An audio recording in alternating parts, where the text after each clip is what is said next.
আসসালামু আলাইকুম বন্ধুরা, সবাই কেমন আছো? আশা করি সবাই ভালো আছো। আজকে আমি কিছু কথা বলতে চাচ্ছি ফোন সম্পর্কে। আপনার হাতে থাকা ফোনটি হঠাৎ করে বন্ধ হয়ে গেছে অথবা ডেড হয়ে গেছে।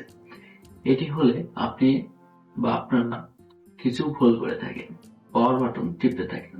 এটি কখনোই করা যাবে না। ফাস্ট চার্জার দিয়ে চার্জ দেওয়ার চেষ্টা করেন, এটিও করা যাবে না। ইউটিউব দেখে, ভিডিও দেখে সেই অনুযায়ী নিজের উস্তাদি করতে যাবে, এটাও করা যাবে না। এটি করলে আপনার ফোনে যদি কোনো শর্ট থাকে তাহলে আরো সমস্যা বাড়তে থাকবে।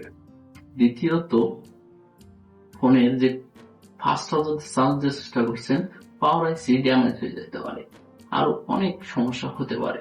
এতে নিজে নিজে কোনো মাতবাড়ি করতে যাবেন না বা উস্তাদি করতে যাবেন না।